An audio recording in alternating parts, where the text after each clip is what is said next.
My channel डो to study. तो आज हम पढ़ने वाले हैं आईसीएसई क्लास 9 केमिस्ट्री का chapter 4 atomic structure and chemical bonding. ये है हमारा यही चैप्टर का पार्ट 2। ओके, पार्ट 1 वाले वीडियो में मैं ऑलरेडी एक्सरसाइज 4B तक कंप्लीट कर चुकी हूँ। आज के वीडियो में हम आगे बढ़ेंगे, दैट इज एक्सरसाइज 4C तक करेंगे। ओके, तो हमारा पहला टॉपिक है वैलेंस इलेक्ट्रॉन्स। ओके, देखते हैं वैलेंस इलेक्ट्रॉन क्या होता है। वैलेंस इलेक्ट्रॉन्स, वैलेंस इलेक्ट्रॉन्स वो इलेक्ट्रॉन्स होते हैं जो वैलेंस शेल में प्रेजेंट होता है। अब वैलेंस शेल क्या होता है? वैलेंस शेल एक एटम का आउटर मोस्ट शेल को हम वैलेंस शेल कहते हैं। Okay, so valence electrons are the electrons present in the valence shell of an atom। अब आप वैलेंसी ये नाम भी सुने होंगे, isn't it? So हम वो टॉपिक पे भी अभी ही आने वाले हैं। तो वैलेंसी क्या होता है? वैलेंसी होता है combining capacity of an atom. मतलब कि एक एटम वो कितना इलेक्ट्रॉन्स आइदर लूज कर सकता है या फिर गेन कर सकता है या फिर शेयर कर सकता है while to form a molecule, या फिर केमिकल स्टेबिलिटी अटेन करने के लिए कितना इलेक्ट्रॉन्स वो लूज, शेयर या गेन कर सकता है, उसे हम कहते हैं वैलेंसी। ओके, तो ये नंबर ऑफ वैलेंस इलेक्ट्रॉन्स और वैलेंसी हमेशा सेम नहीं होता है। इफ ओके, ये हमारा एटम का न्यूक्लियस है, देन इधर के शेल और एल शेल। सपोज ये एटम का बैलेंस शेल एल शेल है, मीन्स सबसे outer most shell L shell है, इसके बाहर और इलेक्ट्रॉन्स फिल्ड नहीं है और शेल नहीं है, then this is the outer most shell. अब इसमें जितने इलेक्ट्रॉन्स होंगे उसे हम वैलेंस इलेक्ट्रॉन कहेंगे। सपोज इसमें 2 इलेक्ट्रॉन्स है, then number of valence electrons is 2, और ये एटम का वैलेंसी क्या होगा? 2 ही होगा।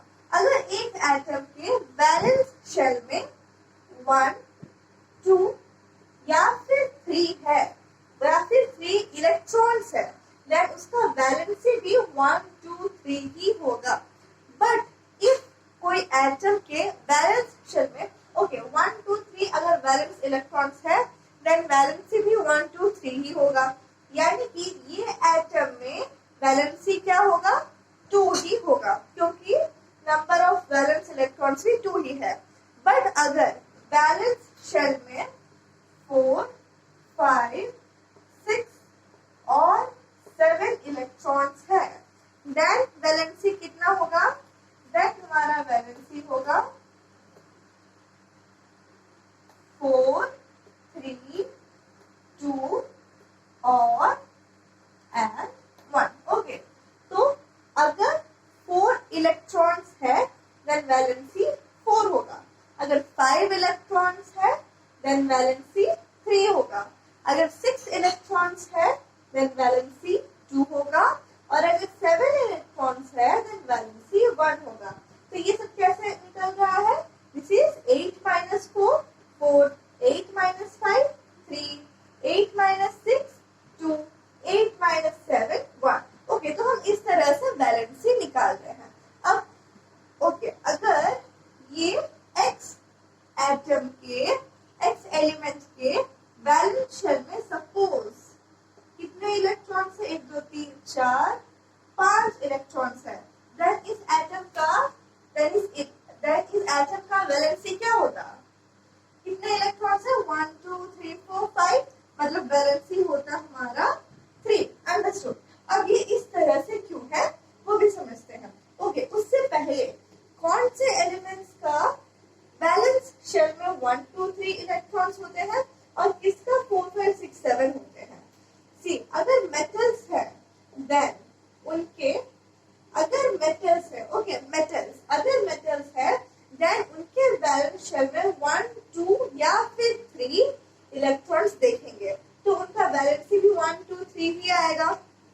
बट इफ नॉन मेटल है, बट इफ नॉन मेटल है देन उसके वैलेंस शेल में 4, 5, 6 और 7 इलेक्ट्रॉन्स हमें देखने को मिलेगा। तो इस केस में वैलेंसी भी डिफर करेगा, अगर 4 है तो 4, 5 तो 3, 6 तो 2, 7 तो 1। ओके, अब ये ऐसे क्यों हो रहा है? सी, जब मेटल्स के केस में 1, 2 या 3 इलेक्ट्रॉन्स होता है देन इट बिकम्स इजी। तो ये जो इलेक्ट्रॉन्स जो बाहर है वो लोग इजीली वो एटम से निकलकर बाहर चले जाते हैं। ओके, तो सी, ये हमारा एक एलिमेंट, एक एटम है और ये उसका K शेल, ये L शेल। अगर एक इलेक्ट्रॉन है देन ये इलेक्ट्रॉन बहुत ही आसानी से ये एटम को छोड़कर जा सकता है, इसीलिए इसका वैलेंसी भी 1 हो जाता है। क्योंकि वैलेंसी क्या होता है? कंबाइनिंग कैपेसिटी होता है। ये जा रहा है, ये कंबाइन होने के लिए जा रहा है, इसलिए और किसी एटम के पास ही जा रहा है, तो इस केस में वैलेंसी 1 हो जाता है। बट सी, ये केस में जहां पर 5 वैलेंस इलेक्ट्रॉन्स है, यहाँ पर ये पांचों के पांचों को निकालना बहुत ही डिफिकल्ट हो जाता है। तो वो केस में क्या हो जाता है, हम इससे पहले भी पढ़ चुके हैं कि ऑक्टेट, आउटर मोस्ट शेल में 8 इलेक्ट्रॉन्स होने से ही एक एटम जो है वो केमिकल न्यूट्रलिटी या फिर स्टेबल होता है। तो ये जो सब लूजिंग, गेनिंग, शेयरिंग प्रोसेस जो सब चल रहा है, ये सब क्यों हो रहा है? ये सब स्टेबिलिटी गेन करने के लिए हो रहा है। तो जब 5 इलेक्ट्रॉन्स होगा देन ये 5 को लूज करना बहुत ही डिफिकल्ट हो जाता है। इसलिए क्या होता है, 3 इलेक्ट्रॉन खुद ब खुद और कोई एटम से इधर आ जाते हैं, इसीलिए वैलेंसी 3 होता है। मतलब कि जब और 3 इलेक्ट्रॉन इसमें आएंगे तभी ये जो एटम है स्टेबल होगा, क्योंकि उसका वैलेंस शेल में 8 इलेक्ट्रॉन्स फुलफिल होंगे। ओके, इतना आपको समझ में आ गया? अब नेक्स्ट क्या है, तो इससे हमें क्या पता चला? मेटल्स जो है इलेक्ट्रॉन्स इजीली लूज कर पाते हैं और नॉन मेटल्स जो है इलेक्ट्रॉन्स इजीली एक्सेप्ट कर पाते हैं। अंडरस्टूड? सी, ये एग्जांपल में ये एटम को इलेक्ट्रॉन एक्सेप्ट करना इजी है देने से, अंडरस्टूड। बट इसमें ये इलेक्ट्रॉन लूज करना इजी है, क्योंकि इसमें बस एक ही इलेक्ट्रॉन है आउटर मोस्ट शेल में, तो इसे 7 इलेक्ट्रॉन एक्सेप्ट करना पड़ेगा। उससे अच्छा क्या है, एक इलेक्ट्रॉन दे दो, काम खत्म। बट इसमें 5 इलेक्ट्रॉन है, तो ये 5 इलेक्ट्रॉन को देना बहुत डिफिकल्ट होगा। उससे अच्छा क्या है, 3 इलेक्ट्रॉन को एक्सेप्ट कर दो। ओके, इतना आपको समझ में आ गया? ओके, तो इसी वजह से मेटल्स इलेक्ट्रॉन इजीली लूज करते हैं, इसीलिए इसको, ये मेटल्स को क्या कहा जाता है? इसलिए मेटल्स को गुड रिड्यूसिंग एजेंट्स कहा जाता है। Understood? So metals are termed as good reducing agents. तो इसी वजह से मेटल्स इजीली इलेक्ट्रॉन्स लूज करते हैं, इसीलिए मेटल्स को गुड रिड्यूसिंग एजेंट्स और नॉन मेटल्स को गुड ऑक्सीडाइजिंग एजेंट्स कहा जाता है। अंडरस्टूड?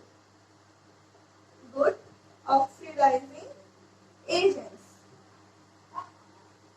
ये आपको बिल्कुल नहीं भूलना है। ओके, मेटल्स को रिड्यूसिंग एजेंट्स, नॉन मेटल्स को good oxidising agents. Okay, metals reducing agents, metals reducing agents, mister metals reducing agents, और non metals oxidising agents, non metals oxidising agents. हो गया? आप नहीं भूलेंगे, ये निमोनिक कोड्स आप याद रख सकते हैं। Mister metals reducing agents, non metals oxidising agents. तो आई होप कि इतना तक आप सब समझ गए होंगे। तो जैसे मैं कह चुकी हूँ कि जो मेटल्स है वो इजीली इलेक्ट्रॉन्स लूज कर देते हैं और जो नॉन मेटल्स है वो इजीली इलेक्ट्रॉन्स एक्सेप्ट कर देते हैं, isn't it? तो ये प्रोसेस में हमारा कैटायन और एनायन का फॉर्मेशन होता है। अब आयंस क्या होता है? आयंस वो एटम्स या ग्रुप ऑफ एटम्स होते हैं जिस पर कोई चार्ज होता है, आइदर पॉजिटिव और नेगेटिव। अगर एक एटम पर पॉजिटिव चार्ज है देन हम उसे क्या कहते हैं? कैटायन। और अगर कोई एटम पर नेगेटिव चार्ज है देन हम उसे कहते हैं एनायन। ओके, तो सी इधर एक प्रोसेस दिखाया गया है Na, सोडियम। सोडियम क्या है? एक मेटल है और उसका इलेक्ट्रॉनिक कॉन्फ़िगरेशन कुछ इस तरह से है 2 8 1।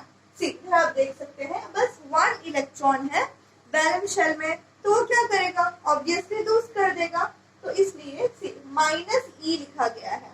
मतलब कि माइनस मतलब उससे एक इलेक्ट्रॉन निकल गया, लूज कर दिया वो, और एक इलेक्ट्रॉन निकल गया तो ये क्या बन गया? Na प्लस बन गया।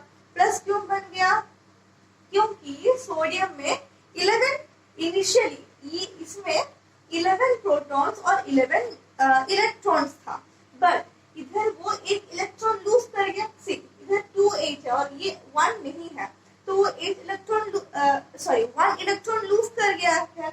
इसका मतलब है कि 11 प्रोटॉन और 10 इलेक्ट्रॉन हो गया। 10 प्रोटॉन और 10 इलेक्ट्रॉन एक दूसरे को कैंसिल कर देंगे, प्लस माइनस कैंसिल हो जाएगा, मीन्स न्यूट्रल हो जाएगा। बट एक प्रोटॉन को इधर एक्स्ट्रा हो गया ना, तो उसी की वजह से इधर हमारा +1 चार्ज आ रहा है। ठीक है, इधर देखो, इधर देखिए, इधर मैं Na प्लस का स्ट्रक्चर बनाई हूँ जिसमें 11 प्रोटॉन और 10 इलेक्ट्रॉन्स है। अंडरस्टूड? इसी की वजह से मेटल्स जो है वो कैटायन बन गया। ये जो मेटल है वो इधर कैटायन बन गया। कैटायन क्या होता है? Positively charged atom. This is positively charged. Understood? अब आते हैं इधर हम एक लिए हैं नॉन मेटल। सी क्लोरीन हम लिए हैं and chlorine is a non metal. See इसका इलेक्ट्रॉनिक कॉन्फ़िगरेशन क्या है? 2 8 7। इसके आउटर मोस्ट शेल में 4 5 6 7 इलेक्ट्रॉन्स होते हैं, वो क्या होता है? नॉन मेटल है। और इसमें क्या होता है? वैलेंसी कितना है इसका? 1 है।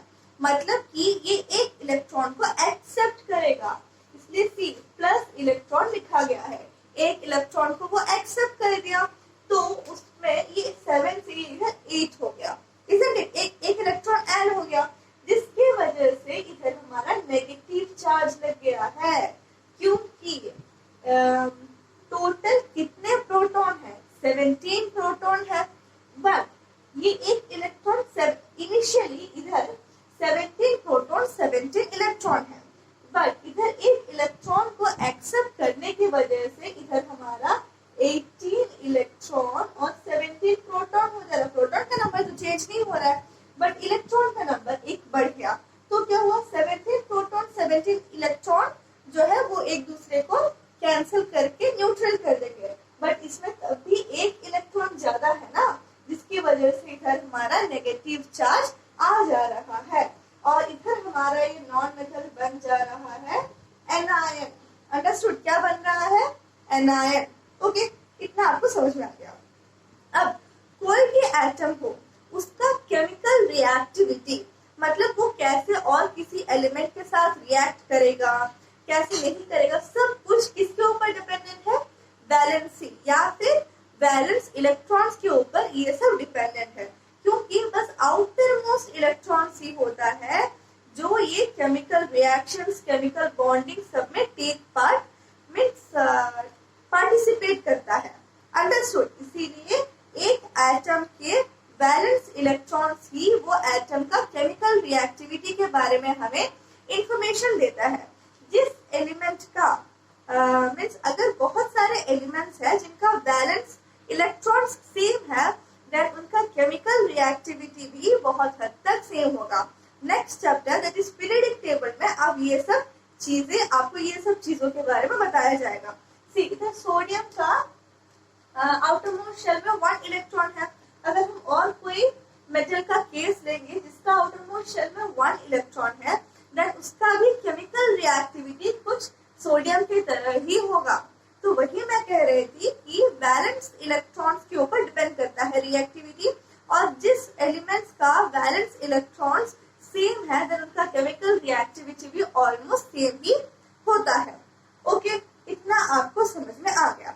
अब नेक्स्ट टॉपिक की तरफ हम बढ़ते हैं। ओके,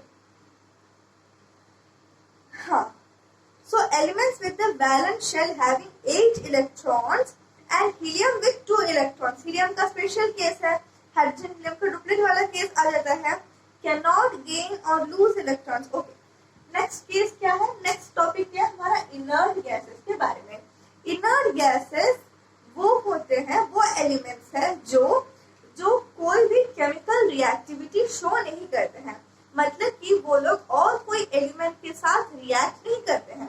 इधर आप देख सकते हैं, ये सोडियम मेटल है, क्लोरीन नॉन मेटल है, और अगर ये दोनों कंबाइन करेंगे देन हमारा NaCl बनता है। NaCl क्या होता है, आप जो हर दिन घर में खाते हैं, नमक। ओके, तो इधर आप देख सकते हैं केमिकल रिएक्टिविटी, रिएक्शन हो रहा है, बॉन्डिंग हो रहा है, इसलिए हमारा एक मॉलिक्यूल बन रहा है और ये दोनों एलिमेंट्स रिएक्ट कर रहे हैं। बट इनर्ट गैसेस ऐसे एलिमेंट्स है जो और कोई एलिमेंट्स के साथ रिएक्ट नहीं करता है, और means they are chemically stable and they are neutral.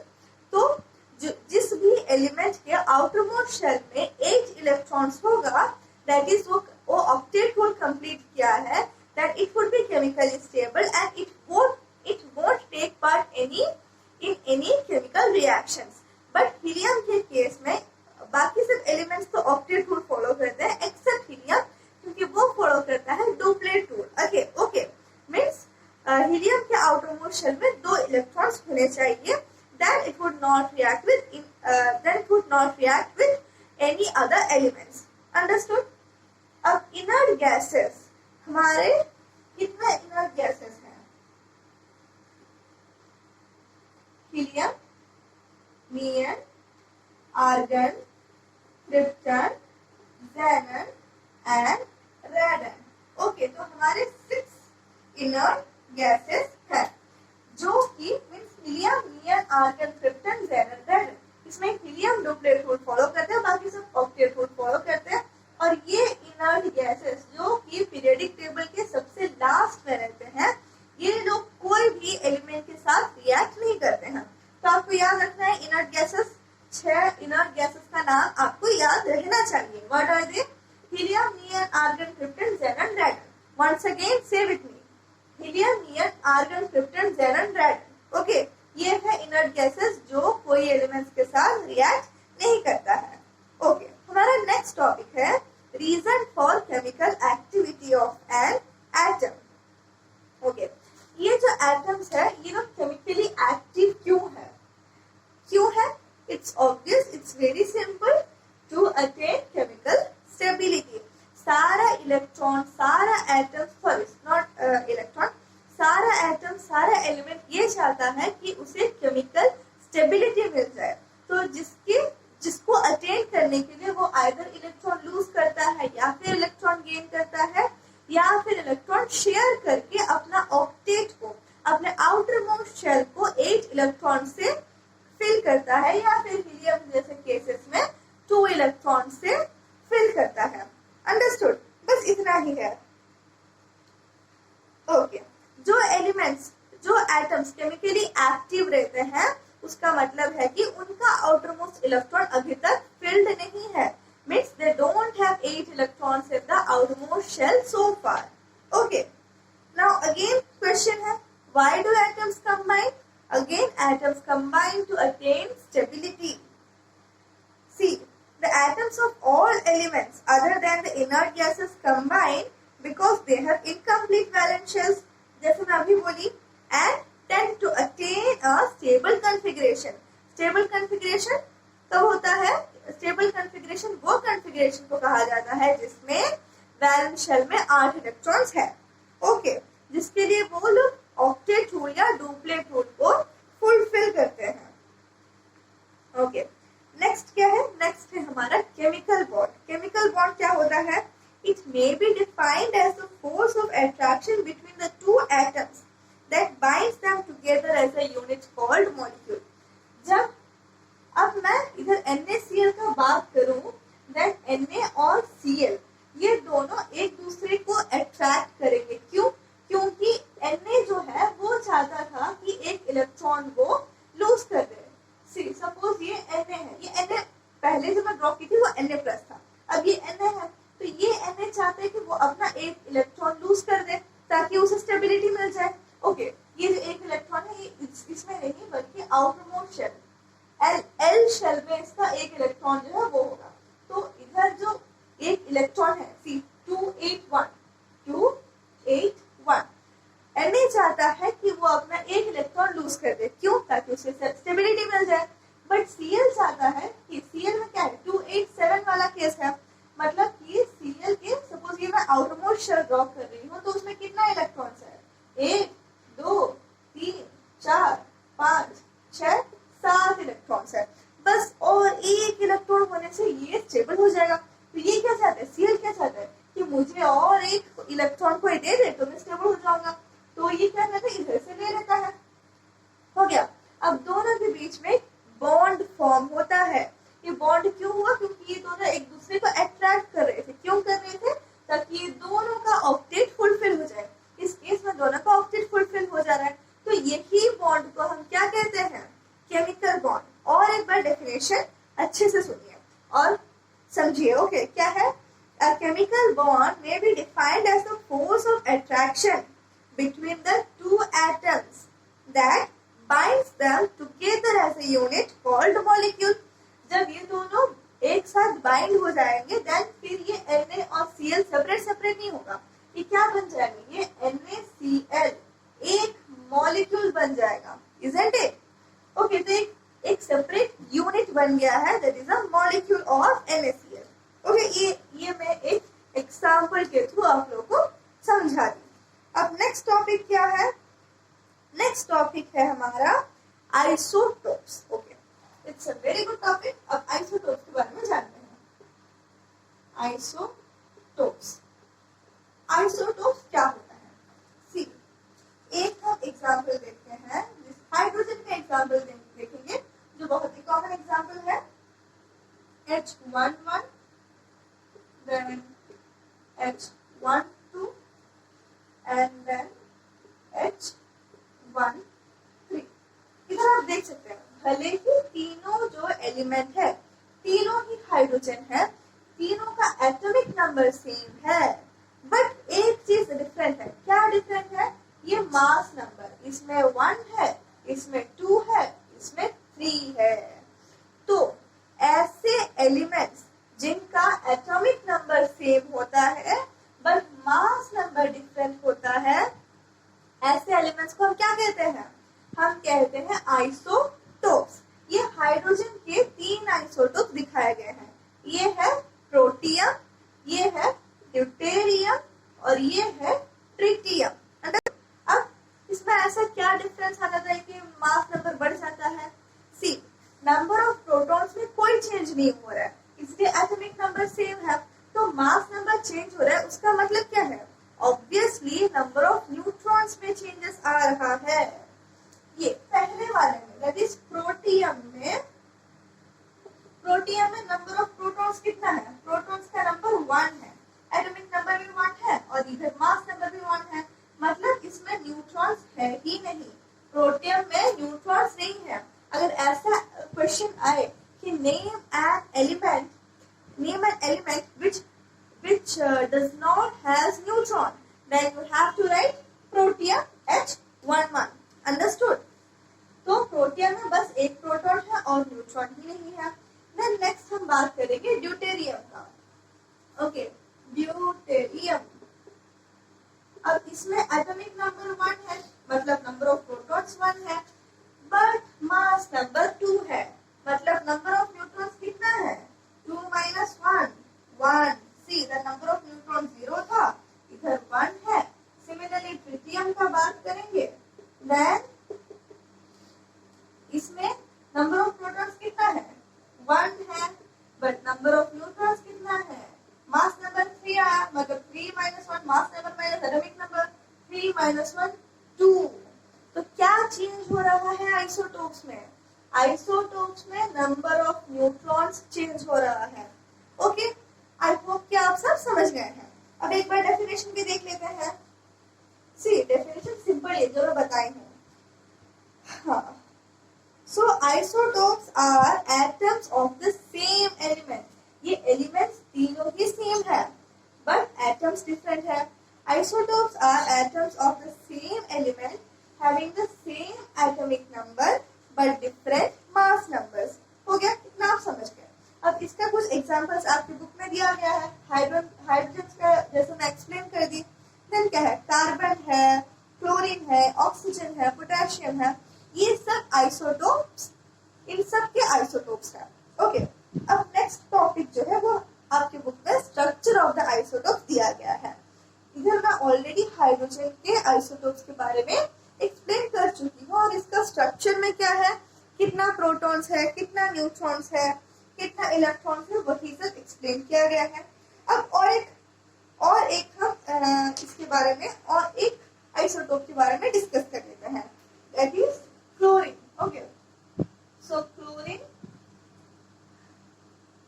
1735 and chlorine 1737। Okay, ये दो आइसोटोप्स हैं। ओके, इसमें और एक चीज नोटिस करने वाली चीज ये है कि आइसोटोप्स का केमिकल रिएक्टिविटी पर कोई इफेक्ट नहीं होता, क्योंकि केमिकल रिएक्टिविटी हमारे वैलेंस शेल के इलेक्ट्रॉन्स के ऊपर डिपेंडेंट है। तो इधर तीनों ही हाइड्रोजन में वैलेंस शेल में एक ही इलेक्ट्रॉन है, इधर भी दोनों ही क्लोरीन में वैलेंस शेल में कितने इलेक्ट्रॉन्स हैं, 7 ही इलेक्ट्रॉन्स है। ओके, बस मास नंबर में भी नंबर ऑफ न्यूट्रॉन्स में चेंज आ रहा है। तो इसीलिए केमिकल रिएक्टिविटी दोनों ही से, भले ही हम ये आइसोटोप ले या फिर ये आइसोटोप ले, दोनों में से कोई भी क्लोरीन लेंगे, दोनों ही क्लोरीन कोई भी एलिमेंट के साथ सेम ही तरीके से रिएक्ट करेगा। तो इसमें Cl1735 में नंबर ऑफ प्रोटॉन्स कितने हैं, 17। इसमें कितने हैं, 17 है। बट इधर नंबर ऑफ न्यूट्रॉन्स कितने हैं, इसमें है 18। 35 माइनस 17 कितना होता है, 18 है। बट इसमें कितना होगा, 37 माइनस 17, इसमें नंबर ऑफ न्यूट्रॉन्स हमारा होगा, इसमें नंबर ऑफ न्यूट्रॉन्स हमारा होगा 20। ओके, तो आप देख सकते हैं किस तरह से डिफरेंस आ रहा है। केमिकल रिएक्टिविटी में कोई डिफरेंस नहीं होगा, बट कुछ जो फिजिकल प्रॉपर्टीज है लाइक मास नंबर तो आप देख ही सकते हैं चेंज हो रहा है। देन ऐसे कुछ प्रॉपर्टीज जो उसके मास पर डिपेंडेंट है लाइक डेंसिटी, बॉइलिंग पॉइंट्स, ये सब प्रॉपर्टीज में माइन्यूट चेंजेस होता है आइसोटोप्स में। बट केमिकल प्रॉपर्टीज में कोई चेंज नहीं होता, फिजिकल प्रॉपर्टीज में थोड़ा थोड़ा चेंजेस होता है। Okay, like mass, density, boiling point etcetera. Okay, तो हम ये भी पढ़ लिया, स्ट्रक्चर्स ऑफ द आइसोटोप्स भी कंप्लीट कर दिए। नेक्स्ट टॉपिक है हमारा प्रॉपर्टीज ऑफ आइसोटोप्स। ओके, ये भी मैं आपको एक्सप्लेन कर दी हूँ। पहला प्रॉपर्टी क्या है, isotopes have similar chemical properties, बता दी कि number of electrons, valence electron same होता है। Then isotopes differ in few physical properties such as density, boiling point etcetera. क्यों, क्योंकि वो मास पर डिपेंड करता है और मास में स्लाइट चेंजेस आता है। ओके, अब इधर और एक है आइसोटोप्स लाइक ट्रिटियम, ये है ट्रिटियम एंड कार्बन 14। कार्बन 14 क्या है, ये है C614। कार्बन का 3 आइसोटोप है, C612, C613 एंड C614। तो ये कार्बन 14 है, C614 को हम कार्बन 14 भी कहते हैं। So isotopes like tritium, carbon 14 illustrate another difference in physical property। क्या है वो, that is रेडियो एक्टिविटी। ये लोग रेडियो एक्टिविटी शो करते हैं। अब रेडियो एक्टिविटी, एक एलिमेंट रेडियो एक्टिविटी तब शो करता है जब उसका न्यूक्लियस जो है बहुत ही हैवी हो जाता है। तो क्या होता है, वो न्यूक्लियस डिसइंटीग्रेट हो जाता है, मतलब कि टूट जाता है। अंडरस्टूड। ऐसे एलिमेंट्स जिनका न्यूक्लियस बहुत हैवी है वो रेडियो एक्टिविटी शो करते हैं, क्योंकि रेडियो एक्टिविटी में जो न्यूक्लियस है वो अनस्टेबल हो जाता है और वो डिसइंटीग्रेट कर जाता है। अंडरस्टूड। सो इधर रेडियो एक्टिविटी के बारे में थोड़ा कुछ लिखा गया है। What is it, radio activity is the spontaneous decay of unstable radio isotopes. बता चुकी हूँ। ओके, नेक्स्ट है यूसेस ऑफ आइसोटोप्स। ये आइसोटोप्स जो है नेचर में जो भी है, हम सब उसका सारे एलिमेंट्स में हम कुछ ना कुछ यूजेस फाइंड किए हैं, इजंट इट। वैसे ही आइसोटोप्स का भी बहुत सारे सारे यूजेस हैं. Let's see. Isotope of cobalt 2760 is used in radiotherapy for treating cancer and other diseases. Okay, so cancer को ट्रीट करने में कोबाल्ट 2760 is used. वैसे ही ये मैं जो कार्बन 14 बोली, इसे यूज करके जो हिस्टोरिकल प्लेसेस है, कोई ज्योग्राफिक, कोई जो बहुत ही हिस्टोरिकली बहुत इंपॉर्टेंट प्लेसेस है, कोई फॉसिल्स है, इन सब का ये सब कितना पुराना है, ये सब इंफॉर्मेशन जो है कार्बन 14 आइसोटोप यूज करके हमें पता चलता है. नेक्स्ट क्या है? Uranium 92 to 35. Okay, see. This isotope of uranium is used as nuclear fuel. Okay. Nuclear reactors में मीन्स जो इंडस्ट्रीज जिसमें न्यूक्लियर रिएक्शन यूज करके इलेक्ट्रिसिटी और एनर्जी प्रोड्यूस करते हैं, वहां पर न्यूक्लियर रिएक्टर्स का रोल होता है. और ये न्यूक्लियर रिएक्टर्स को फ्यूल के तरह यूरेनियम 23592 दिया जाता है. अंडरस्टूड? मीन्स यूज किया जाता है. Then isotope of iodine is used to treat goiter. Goiter आपको पता है, डेफिशिएंसी ऑफ आयोडीन की वजह से डिजीज है goitre, isn't it? Then radioactive isotopes are used in industry to detect the leakage in underground oil pipelines, gas pipelines and water pipelines. मतलब आप देख सकते हैं कि आइसोटोप्स के कितने सारे यूजेस हैं. ओके, नेक्स्ट है आइसोबार्स. आइसोबार्स के बारे में थोड़ा देख लेते हैं और ये हमारा आज का लास्ट टॉपिक होगा. Okay, isobars. इधर छोटा सा जगह है जिसमें आप एक्सप्लेन करूंगी. सी. Argon 1840 and calcium 2040. तो इधर आप एक डिफरेंस और एक कॉमन थिंग देख पाएंगे. आर्गन, कैल्शियम, ये दोनों ही डिफरेंट एलिमेंट्स है जिनका एटॉमिक नंबर भी डिफरेंट है. आर्गन का 18 है, कैल्शियम का 20 है. बट अगर आप इनके मास नंबर को ध्यान से देखेंगे, देन आप देख सकते हैं कि इनका मास नंबर सेम है. तो ऐसे एलिमेंट्स जिनका एटॉमिक नंबर डिफरेंट और मास नंबर सेम होता है, ऐसे एलिमेंट्स को हम कहते हैं isobars. What is it? Isobars. Isobars are elements that have same mass number but different atomic number. तो mass number same है, इसका मतलब क्या है? इसका मतलब ये है कि इनका न्यूक्लियॉन्स का नंबर सेम है. न्यूक्लियॉन्स मतलब क्या है? Nucleons are the number of protons plus the number of neutrons. Okay, तो इनका न्यूक्लियस का जो एलिमेंट्स है, न्यूक्लियॉन्स का नंबर सेम है. इतना ही है आइसोबार्स. ओके, तो आई होप कि आज मैं जितना भी पढ़ाई हूँ आप सबको, वो सब कुछ आपको समझ में आ गया होगा. Okay, so till the next time, keep studying and bye bye.